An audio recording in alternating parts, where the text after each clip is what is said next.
On stage, Tania Marinich. She's the founder and CEO of Imaguru Startup Hub. Hi, Tania. Then for the panel, we have Erdal Kilinc, co-founder and CEO at Deal Room. Hi, Erdal. And then we have Solange Alvito, who is the HR business partner at PandaDoc. Hello, Solange. And finally, we have Erdal Tsikhanau, who is the co-founder and CEO at 80 Days Me. And very last but not least at all, we have Endesa's Head of Innovation Market Iberia. Please give a warm welcome to Jose Minguez.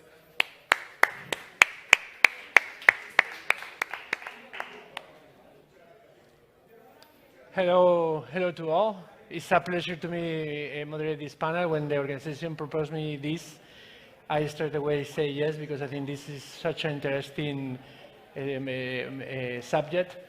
As the presenter said, we have lived some sort of this. I remember when we were in Madrid and we were one of the first of the world to get in our houses in 24 hours. We have a process, but I feel that your experience is completely different what you live. So for the first round of the panel, I will ask you, all of you, to introduce yourself and make a short description of your business, so everyone can understand what your business is about and the context under you have behaved. And after that, we will talk a little bit more about how have you lived this process. So we go in this. Okay, I'm first to start. My name is Tania Marinich, and I'm founder and CEO of Imaguru Startup Hub.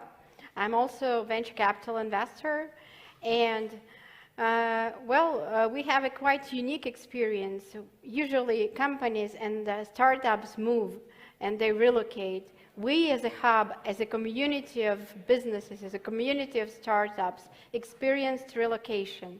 Usually startup hubs, and that's what we do throughout the 10 years experience, develop the ecosystem, innovation, grow companies, help grow unicorns, which happens to our community too. PandaDoc is one of the first unicorn, well, actually the first unicorn in exile, so-called. And we do invest in the most promising companies. But unfortunately, in our case, it was not planned. We had to relocate, and now we are spread across Europe in different countries. We will talk a little bit later about that. Please. Yeah, my name is Erdal Kilinc. I'm from Deal Room Events. Deal Room Events is an application for this kind of events to get people to meet each other and then manage their agenda and do the communication.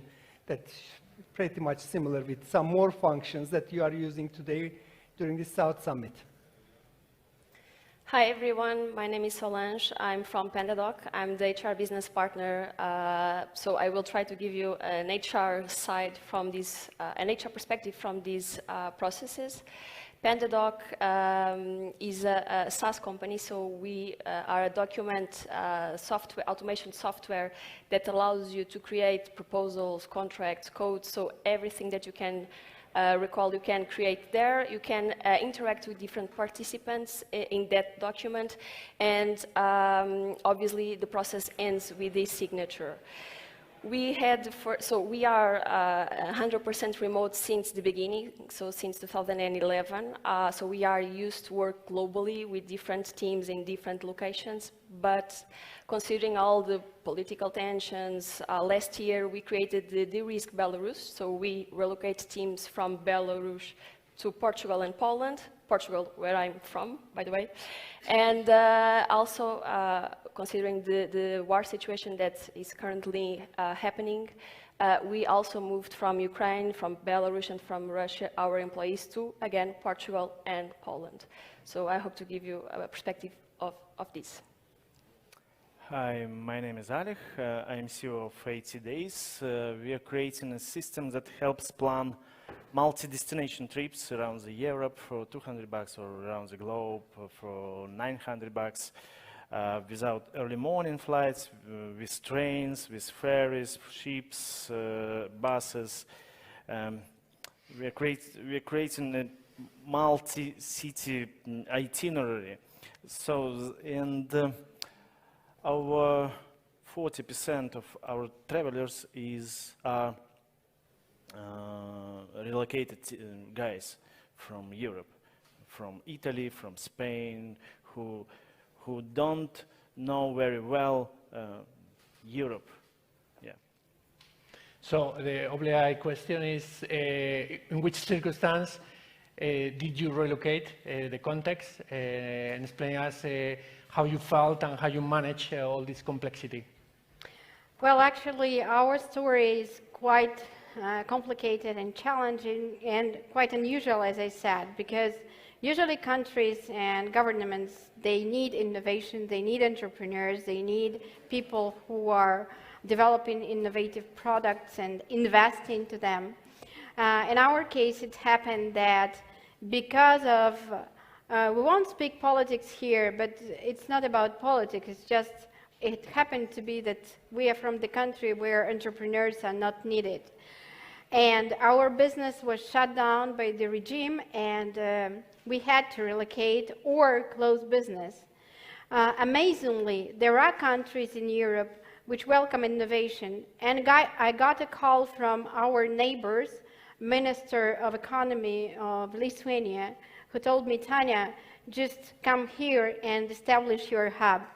And of course, we did that. That's what's not easy. We will be speaking about challenges later, but currently we are located in Lithuania. We are part of the team located in Poland, Eastern Europe, and we are happy to be based here in Madrid, which is a very new destination, and somehow we are covering all Europe, from Nordic countries to Southern Europe here in Madrid, and also we have a very small team here. We are planning to well, if the situation allows in Ukraine, to launch an office in Kiev. Amazing that all the countries are looking for talent. Exactly, yeah. And then you find out that even you have talent and they're telling you, please leave, we don't want you. Amazing. But good for us. We are good for us. Yeah, exactly. Madrid is completely open, and there are other cities in Spain, you, so yeah. you can choose any city. We love talent and we love truly speaking, anyone. we enjoy the ecosystem here, and yeah, again, we are just starting meeting players, but we see the ecosystem really welcomes engineering talent, entrepreneurs, Yeah, and sure, that's sure. something that needed here. Sure we do. And what about you? Basically, our story is not really mobilization of the teams. It was most like after the COVID, when it hit, we had to scale our team bigger, and then we had to localize the team so that we end up finding our developers team in Kazakhstan, some interns in Singapore, our salespeople in Canada, marketing people in Canada, and then in Turkey and Dubai, again, sales and marketing, and our headquarters is in Finland. So with COVID, we start building a remote team that we had to build up the culture, and then if you remember, back in January this year, there was a coup attempt in Kazakhstan, which we lost our connection to our developers for like 10 days, no internet. And we were planning to... No agile updates anymore. we were planning to move them to Russia, which that conflict got solved in like 10 days, and we were kind of lucky that we did not move them to Russia, because we had to mobilize them again. Where are you moving to not to go there? Because it seems you go to the whole place.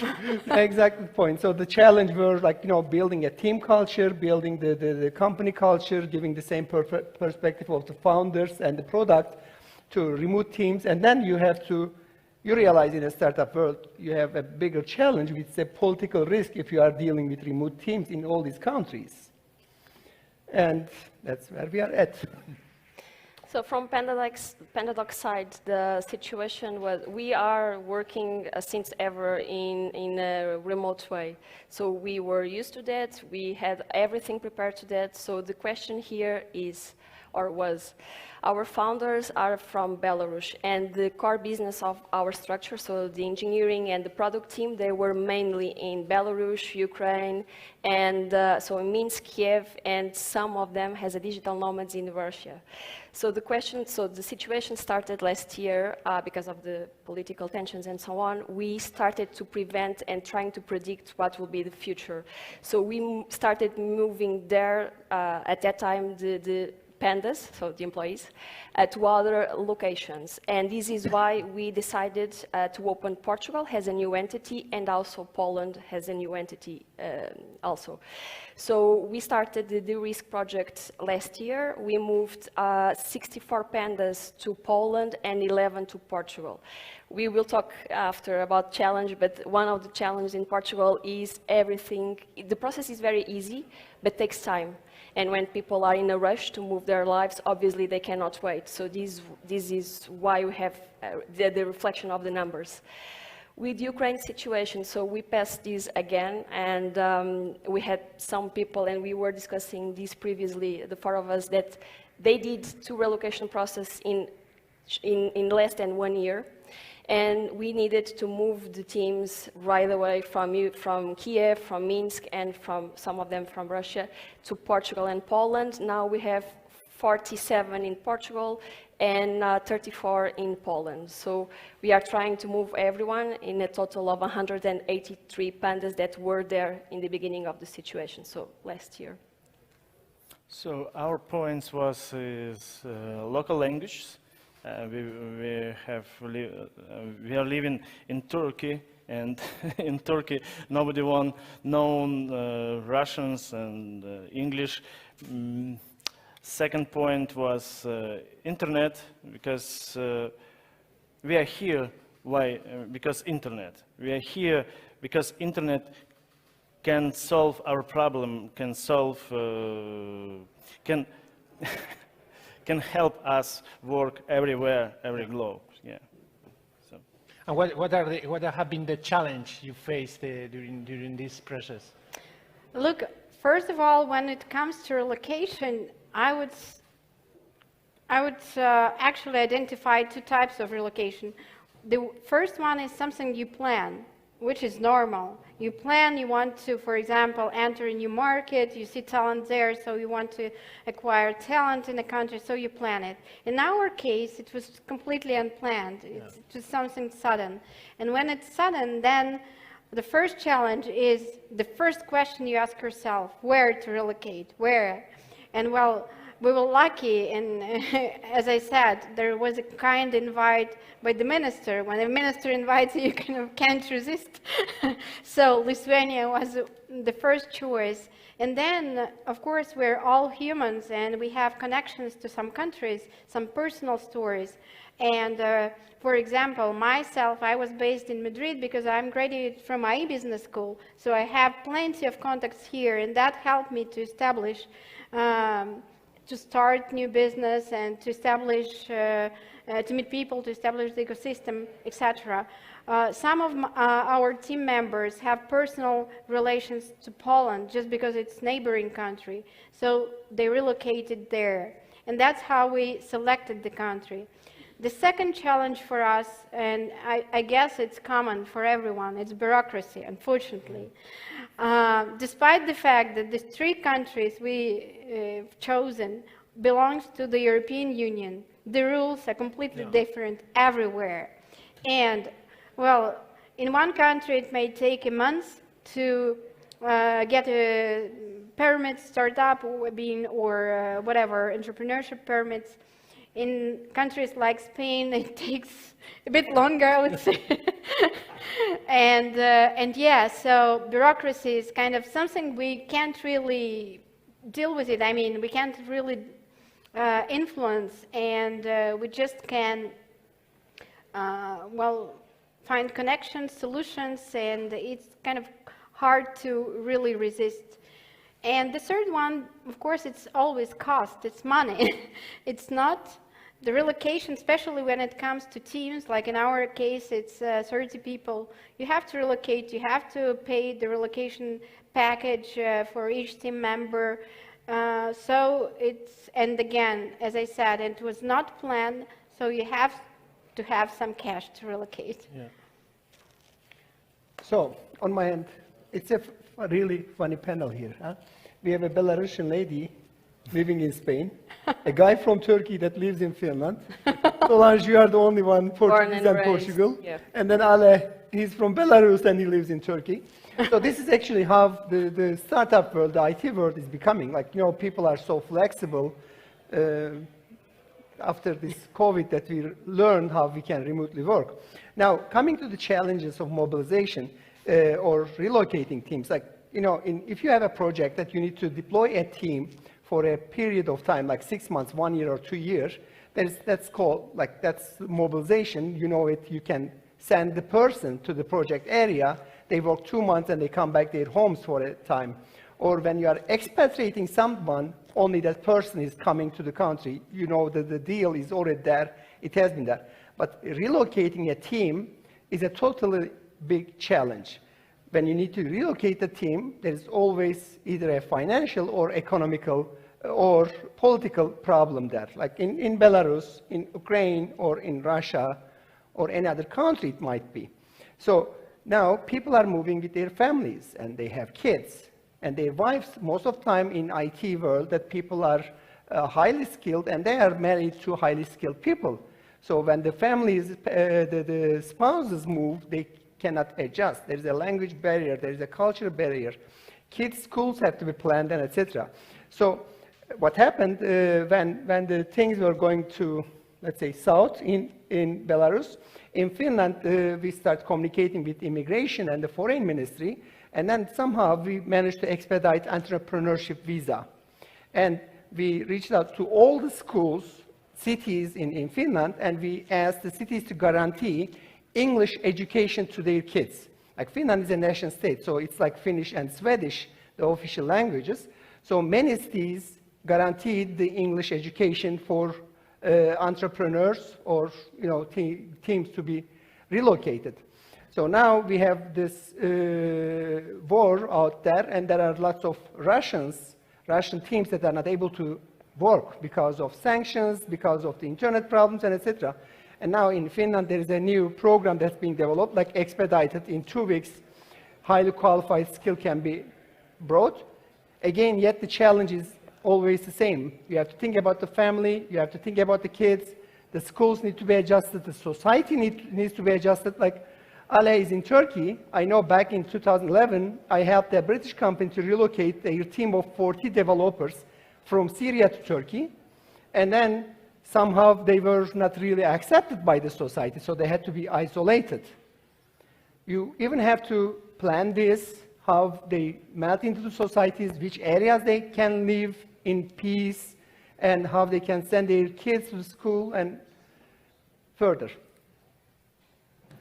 So yeah, I believe that when we are talking about relocating teams and challenges that are associated, we need to think in two perspectives. One is the company and the other is the country. The country perspective is exactly what you mentioned before, that we need to think about if it's a safe place to relocate teams, even if we cannot predict the future, obviously, but if the country has the good conditions to, if the time zone is good for the business, because when we are working globally, we need to adjust the time zones of each one of the teams. So it's important to have this in consideration, and can be a problem if we do it without any type of planning before. Hiring people. So when we move teams, we expect them to stay there for the long time as possible, but we know that we don't have anymore a live job.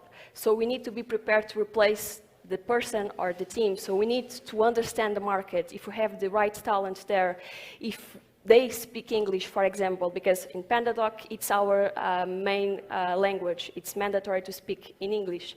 And for example, when we moved people from Russian, from Belarusian, from Ukraine, we had a problem because some of the teams were only made by Russians or only made by Russian speaking. And now they need to adjust to a new language and a new country. The other thing is obviously the money associated, the financial part. You need to understand if that country has the beneficial, the financial beneficial that will allow your company to have a boost there. And the other challenge that I think that we will face, and is something that we should think when we are talking about moving people, it's the culture. It's totally different when you have a team only for this, composed for only one nationality, for example, or when you have mixed cultures in the same team. And I can tell you that we needed to adjust this in PandaDoc when we started to have to hiring people in Portugal, for example, because Latin are totally different from the East European countries, and that was a full-time job for the HR team, because the managers needed to understand how to communicate with employees in with different cultures, how to have difficult conversation with them. And for example, we send a book that it's the cultural mapping, that it's a book that it's a good tool for everyone that thinks about moving teams, and we send them to all the managers and to all the employees that were moving, because it's a way for them to trying to understand the cultural profile of each one of the team members and trying to avoid simple stuff that can become and transform in a complex situation between employee and manager. The other thing that I totally agree with Tania is bureaucratical issues that we deal and face with in those processes. So one of the strategies that I advise, if I can do it, is try to find a very good partner, a very good agency that will help you doing the relocation process. You can have a very senior HR person and a head of finance in those countries helping you to be compliant, legally compliant, but to have someone on your back to help you, because no one was prepared for the war, for example. And even if we have a standard procedure for relocating people, with the war situation, we needed to adjust and to adapt. The embassies were closed. The employees it was impossible for them to get the criminal record or other documents. So how to work in these type of situations? So having a partner that will help you think out of the box on those type of situations is something beneficial. So we have faced this challenge, like big challenge, family. Say family, because many our guys must work in Turkey, but their family live in Belarus, for example, because many services don't work in Belarus and Russia, for example, and this is very not cheap, very expensive challenge. Move their family to Turkey or other countries. We are not rich. Yeah. And the second challenge is searching information, where I can eat, how I can get resident permit, how I can get legalize, how I can open a bank account, because many people would like earn on us. Yeah, sorry for my English. Yeah, that's amazing. One of the questions that comes to my mind, because I try to understand your experience from the experience I have. I teach Ukrainians Spanish, that they're refugees, and I see how they are having economic problems, of course, because at the end, it's a force. I think this is important, the difference. I was thinking in COVID when we moved, because we moved to our houses. And here you're talking about people that they have sometimes destroyed their houses, or they have left their houses, or they have completely moved to strange houses. So open questions for any one of you who want to answer. What is the most difficult of everything you explained? Like, I don't know if in the mind of these people they are, I know this is a very weird question because everything is coming in my mind. Like some people, they feel they are going to go back, but I understand some of the cases you are talking about, people just, they don't want to burn, they're just trying to make it a new life. So this is not our work, this is a very complex personal situation where everything changed, no? I feel like that. So can you add something from this, anyone, open question? So, when the war broke out, there were full planes loaded with IT people moving to Armenia or Georgia or Turkey from Russia. And most of the people, because their families were back in Russia, they could not send the money back, they went back. How many of you here, can you raise your hands if you watched the Terminal movie by Tom Hanks? Nobody? Hey, there's a hand right there. Okay, so please, when you have time, watch the movie Terminal by Tom Hanks. That's like a guy that he flies, he's stuck in an airport in US, and there is a coup d'etat in his country, so his passport is not valid anymore. So he cannot get into US, and he cannot go back to his country because the country doesn't exist. So basically, when we are relocating teams, all these people we are relocating are individual Tom Hanks. They are stuck in a terminal. Yes, they are stuck in like Helsinki or Madrid or Lisbon or Antalya, but they are stuck until they adjust, until they learn the language, and etc. So the best way to understand, to get ourselves ready, how relocated people can feel, is to go through this Terminal movie by Tom Hanks. Anyone else? I had a similar situation, and a real one, happening this year. So when the war started, we had an offsite in Portugal with 30 Ukrainian and Belarusian guys in Lisbon. We started in 22, and the war started in 24. So basically, they get stuck in Lisbon, and I had the HR offsite too. So, and I can tell you, even watching the movie, and I saw it, no one prepares us to these type of situations, because I was with 30 people in front of me telling me that they cannot go back. And I can tell you also that PandaDoc, all the HR people, so starting from the payroll specialist to the HR business partner to the VP, we stopped our role and we were focused on relocating those who were there and trying to give for those who were in Lisbon the best conditions. So I rented what we called a panda house. That was basically a huge house for everyone, because we wanted them to feel in community. And for the first month, it was assured by the company everything. Okay, so we tried to give them the closest feeling of safety that was possible in that situation. Some of them trying to return, some of them tried to bring the families to Portugal, for example. So I passed a similar situation, and I can tell you Reality stays movies. Yes, unfortunately. Well, last question, because we're running out of time. I think this is super interesting. Something positive. What do you think we can help you? You know, there are people complaining a little bit because they say that we are treating special some nationalities over others for the situation. But from the positive view, what do you think